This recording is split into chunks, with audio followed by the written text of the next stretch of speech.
Hello, everybody. Thank you for joining me. My name is Andrea Howie Newcomb. I'm the clinic director at Tri-State Bird Rescue. And one of the things that I wanted to talk about today is what is wildlife rehabilitation? We do tend to get this question quite a bit.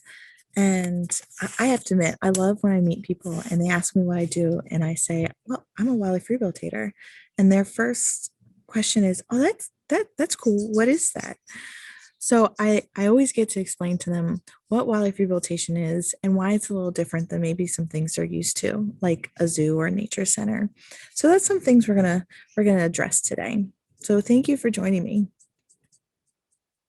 So when it comes to wildlife rehabilitation, the biggest thing to think about is that these are wild animals, and I'm going to say that a lot today. I'm going to say wild animals, wild and wildlife.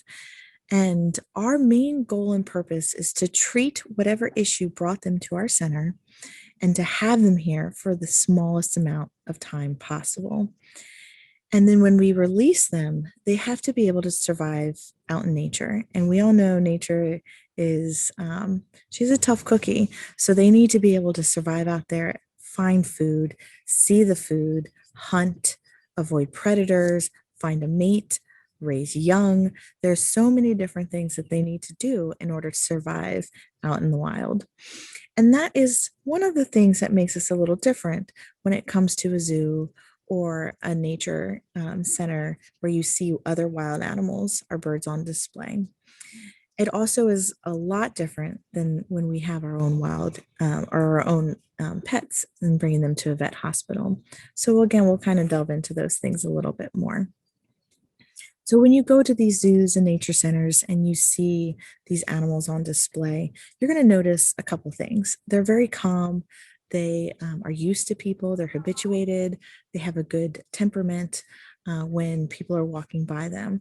And all of these animals, whether they're exotic, but if you see wild animals in a nature center or a zoo, they were all chosen to go into these centers and they fit into different guidelines. A lot of times they're young birds that they couldn't release out in the wild for whatever reason. Sometimes it's an adult with an injury, but there are certain guidelines that you need to follow. You need to make sure that that animal will not be in pain anymore and that it is a calm bird that is used to people. So that is one of the big differences because when you're here, well, these animals don't see us the way we see ourselves. So, when we come to our jobs, we like to think that we are here helping these animals and they understand that and they get it. And, like I'm the animal whisperer, I'm the bird whisperer, I'm here to help you. But in reality, they see a mean, scary predator that is trying to kill them. Every time they hear footsteps, it's a predator approaching. Every time I reach my hand down to it to pick it up, to give it whatever medicine it needs, it sees this big giant paw of a predator ready to strike and kill it. So there's a lot of things that we need to do in our rehabilitation center that you're not going to see at a zoo or a vet's hospital or a nature center. So again, I'm going to stress that these are wild animals and it is our job to make sure that they stay wild. At Tri-State, we are dealing with just native birds, and I will talk about how native birds are federally protected in a little bit. And our goal again is to keep them here as a short amount of time as possible. And this is because, well, they're wild animals. They don't do well in captivity. They don't do well behind a cage. Their stress level goes up, they start to self-destruct. So there's a lot of things that we do to combat that, to make sure that we can keep them nice and healthy on their journey through rehabilitation without hurting themselves any further. So one of the things that we do is we have visual barriers everywhere. So if you walked into our, let's say, raptor room, songbird room, waterfowl room, you wouldn't see a single bird. You would see cages with visual barriers. Only time we see a bird is when we are cleaning, feeding, or doing medical treatment. As a clinic director, there's birds that come and go, and I never get to lay eyes on them. It's because we're not peeking at them. We're not here to put them on display. They're not here for us for our enjoyment. We're here to fix them. It is a hospital. So that's another big difference is that you could walk through our whole center. You could go through a tour and not see a single animal during that tour. And again, I mentioned the white noise. You'll hear a lot of different white noise, and that's to drown our footsteps, to drown our breathing, to drown anything that we would do that would scare these animals. Euthanasia. Euthanasia can be a scary word. It can be a sad word. It can be a word that make people mad. But to us, euthanasia is a happy word. It's a gift. And it's a big part of what wildlife rehabilitation does. As a wildlife rehabilitator, you cannot be a no-kill shelter. We legally couldn't be a no-kill shelter. We ethically can't be a no-kill shelter. We get these animals at their worst. Wild animals are, their whole existence is to either fight or fly away, particularly birds. We'll say birds fly away, right? Fight or flight. And if a human being can pick them up and bring them to us, in nature's eyes, they're already a bird that's no longer with them. So you find these injured, orphaned, sick animals and you bring them to us, and already they've got a pretty long way to go if they're going to make it out back out in the wild. And sometimes we can take those broken wings and fix them, and we can release them back out into the wild for a second chance at life, which is amazing. But sometimes we can't. And sometimes we have these broken bodies that we can't heal, a disease we can't fix. And we have these animals that are suffering. And what we can do is we can release them. We can release them from those broken bodies. We can release them from fear, from pain, and we can give them that gift of a dignified and humane death. And that's wonderful. That's such a great gift that we can give them, that we can provide them. So I did mention that sometimes it's not even our rules, it's regulations that were put there by the federal government that tell us what we can and can't keep. But again, we look at everything as a released animal. We get to release it out in the wild, or we get to release it from pain and give it that gift. Here's maybe the not so fun part about wildlife rehabilitation. I hope this part won't bore you too much, but I do think it is important to talk about the legal stuff. We are following state and federal permits to do what we do. And there are a lot of guidelines that we have to follow to keep these permits. So back in 1918, the Migratory Bird Treaty Act was created. It was created to protect wild animals, wild birds in particular, because they were being over harvested and hunted for their beautiful plumage. And with the Migratory Bird Treaty Act, a lot of different things came from it. So we have Title 50. Title 50 is particularly about wildlife and fisheries. It's one of the 50 titles that comprise the U.S. Code of Federal Regulations. This particular title, again, is the regulations issued by federal agencies of the United States regarding wildlife and fisheries. So your hunting permits and your fishing permits are some of the things that would fall under Title 50. And then when you look at Title 50 and you break that down, you keep breaking it down, you're going to see subpart C and the section 21.31. That whole thing is wildlife rehabilitation and the permits that we have to obtain to do what we do. And under that subsection has all the regulations that we have to follow in order to keep those permits. Under this Code of Federal Regulations is the Good Samaritan provision as well. This is great.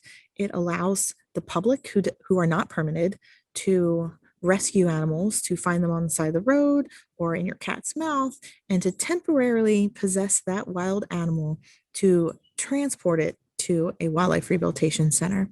You can transport it to a veterinarian. A vet can humanely euthanize wildlife. They can treat it for 24 to 48 hours. But even a veterinarian does not hold these federal permits, and they have to transfer them to a wildlife rehabilitation center that's licensed. In order to keep these permits, like I mentioned, there are a lot of regulations that I have to follow and abide by. And just to list a few of them, we are, by law, have to euthanize certain birds. So if we get a bird in that needs its wing amputated above the elbow, it has to be euthanized. If we get a large body bird with a no foot, it has to be euthanized. You can't ethically put You can't put those animals in captivity because they will be in pain for the rest of their life. So there are things that we have to follow that the federal government put in place with euthanasia. Our cages have to be a certain dimension in order to have certain species. If we don't have that cage dimension, we can't do that species. Diets have to be appropriate, and we have to have record keeping and annual reports that we then need to give the federal government. Photos and measurements of our cages, everything has to be reported to the federal government in order to obtain these permits. We have to work with a veterinarian. Again, a veterinarian has to work with a rehabber, and a rehabber has to work with a veterinarian. It's a beautiful marriage, this wildlife rehabilitation. If I get threatened and endangered species, I have to report them. We have special permission to do threatened and endangered species, a whole nother permit. We have a cap. We can only do this for 180 days. If I need to keep an animal longer than 180 days, I then need to get an extension on my permit. And I also have to have a state permit in order to have my federal permit. So that's just a small list of some of the things we need to follow. And the reason why I mention this and why it's so important is because we do get the question a lot. Well, if you can't fix it, can I bring it home? If you're just going to euthanize it, can I bring it home and keep it as a pet? And the answer will always be no. Not for, we could go into the ethical battle of it, but at the end of the day, it's illegal and we could lose our permits. And if we lose our permits, we can't take in those 3,000 plus birds a year that we get that we can release and help. So we are very particular about following the rules because we want to keep our federal permits. And there's rules to the game here, and we've got to follow them. With being a wildlife rehabilitation center, we're a working hospital. That is what we do. And with this hospital, you'll see things that are very similar to a vet hospital. We have a surgery table, we take radiographs, we can take blood and read it. There's a lot of things that you would recognize if you worked or went to a vet hospital. There's some things that we are very similar to a zoo or nature center. The enrichment we do and the husbandry and the diet preparation, very similar to what you would see at a zoo and a nature center.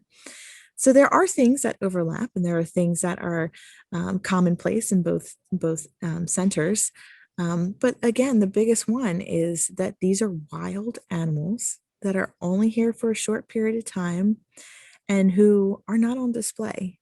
Our full purpose is to fix them and release them and put them back out in the wild. So again, professional staff, veterinarian. We do have an amazing group of volunteers that work with us.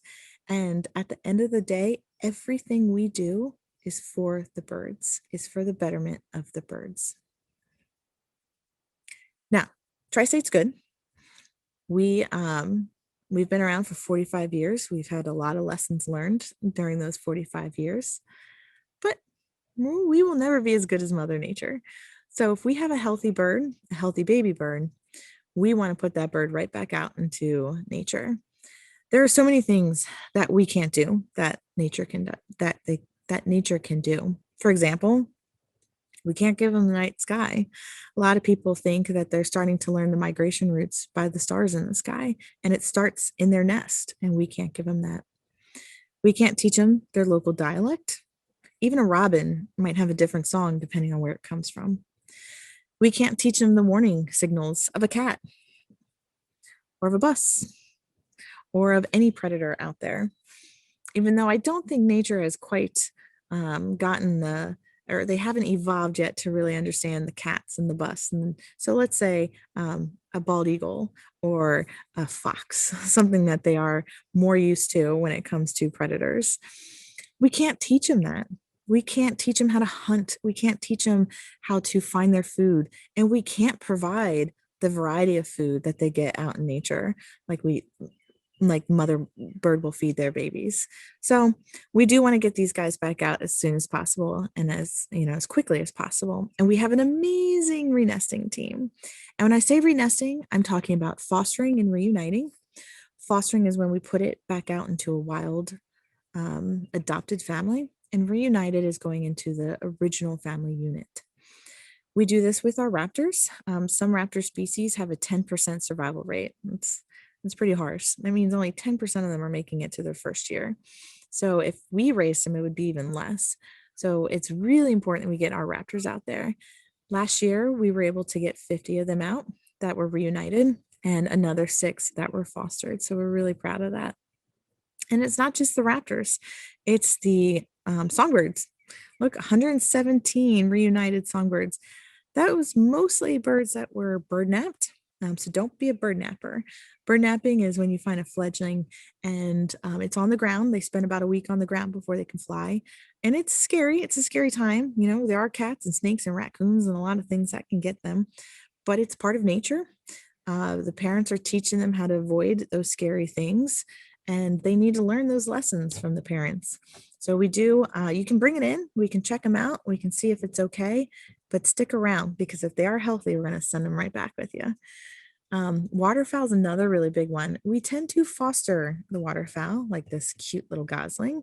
They do really well in adopted family. I think one of the neatest things about wildlife rehabilitation is it's a community. It is the public and the community who says, wow, this my cat got this bird or it hit my window. I need an outlet in order to help this animal. And we are that outlet. We are that avenue that people can take responsibility, they can take action, and they can help save our wildlife. So I think that's a really cool relationship that wildlife rehabilitators have with the public, is that we are offering them service to help protect these wildlife, to help give back to them, because most of the animals that are coming through our door are here because of us.